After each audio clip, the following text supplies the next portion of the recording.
Hi, welcome to this training on the XLOOKUP function. Now, the XLOOKUP function is the latest introduction of Microsoft into the Excel spreadsheet. The XLOOKUP function was introduced by Microsoft in August 2019, so it's still a relatively new function. And for now, it is still not available to all users except you are subscribed to Microsoft 365, that's the Office 365. The XLOOKUP function can do a lot of things, much more than the popular VLOOKUP statement and the HLOOKUP. It can actually do what HLOOKUP can do and do what VLOOKUP can do, as well as what the index and match functions can do. Now, this function has 6 arguments, 3 mandatory or compulsory arguments and 3 optional arguments. Now, I'm going to explain this one after the other. The first argument you have there, which is the lookup value. This is similar to the lookup value in VLOOKUP statement, which is what do you want to look for? What value are you looking for?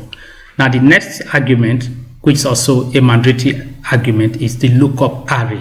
Where do you want to look for that particular item?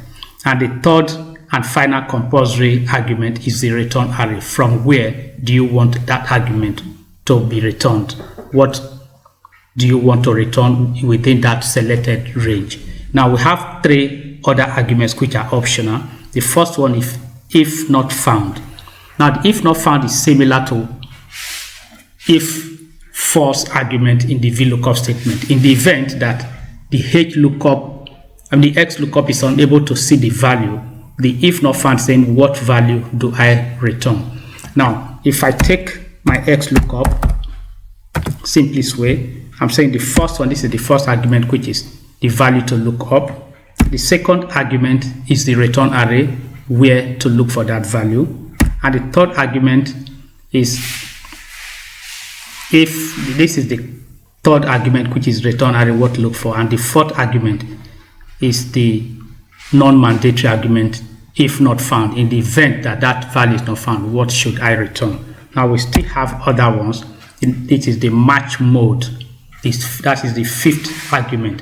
The match mode is requesting, do you want the exact match? This is also in the VLOOKUP statement and HLOOKUP statement. But this has other ones.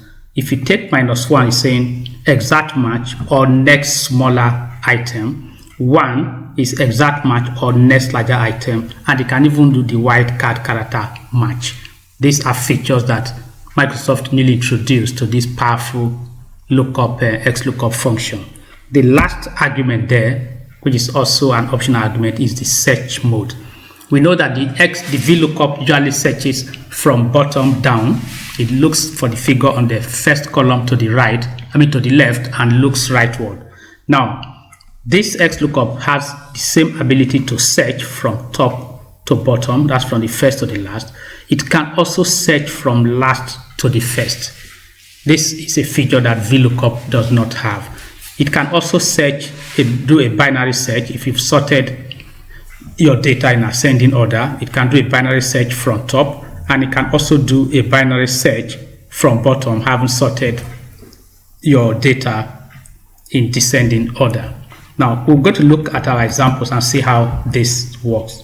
Let's look at the first illustration we have here. I've done very hypothetical data, students with their scores. Now, what I'm going to do here first, let me take out this. I've created a drop down here. We know how to create drop down. This is a very common thing we've done in some previous videos. Now, I just want to create a function here that when I select any particular candidate, I get the score in mathematics. And I'm going to use the XLOOKUP. Now, you can also use the VLOOKUP to do that, because I'm using this, which can also be the first column to the left. Now, what's our XLOOKUP going to do? We're going to say equal to XLOOKUP. Now, when I type my XLOOKUP, the first argument is lookup value. I'm going to look up this name, and I take my comma. Now, it's asking lookup array. Where am I looking for that name? I'm looking for that name in the whole of this column. This is where I'm looking for the name. And I take my comma. The next argument is return array. Where do you want me to go to return the next available thing or the item I'm searching for? And I'm saying I'm going to look for column under mathematics. So if I take that, I'm saying that you should search for a name and return the mathematics score. Now, those are the three compulsory arguments, which is what you're looking for, where to look for, and what to return. Now, I've entered the three compulsory arguments, and I'm just going to stop there for now, and I just press my enter key. So it seems that it means that this particular candidate has 33 mathematics. So if I just press any other name, I'll be seeing that the scores are changing. Let me take out this other one for now. We don't need this yet. Okay, cool. So I take out this one. So you notice that each time I change a particular student, I get the particular scores for his mathematics score. But now I want to get everything that is scored in the whole of that subject. So I'm going to come here and say equal to XLOOKUP. Now it's asking lookup value. I'm going to look up this value. I take my comma. The next thing is the lookup array. Of course, it's still going to be from here. This is the range where it's going to look up. I take my comma, and it's asking me return array. Where do you want me to return the answers from?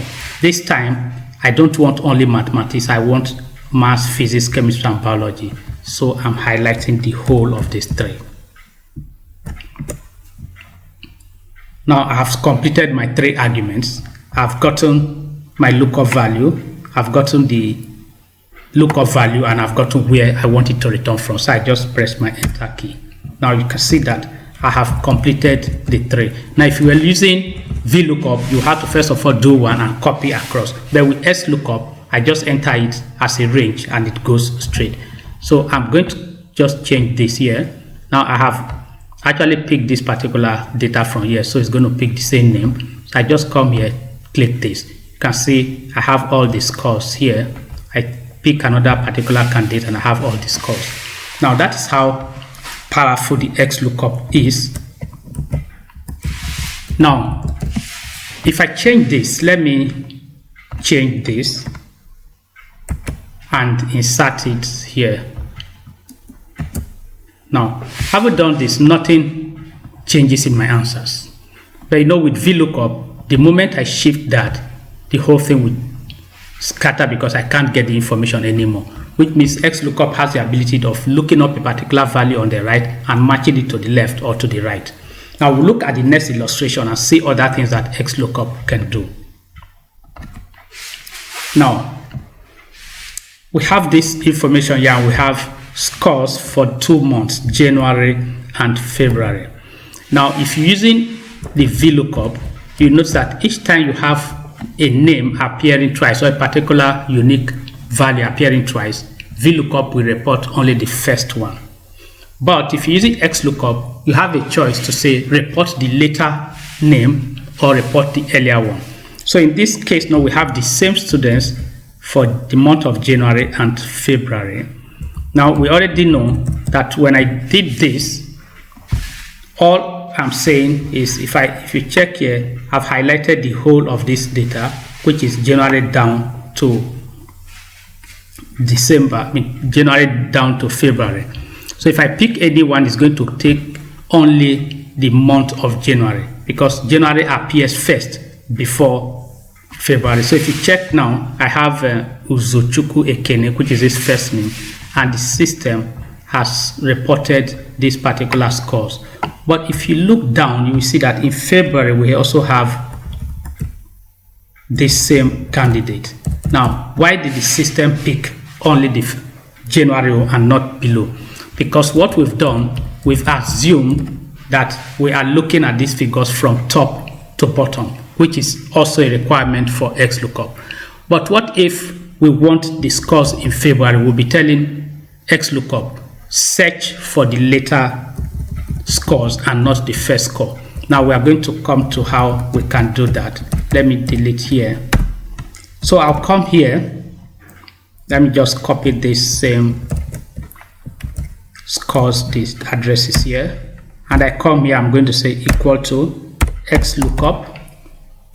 So it's asking me lookup value. Of course, we know this is my lookup value. The next thing is lookup array.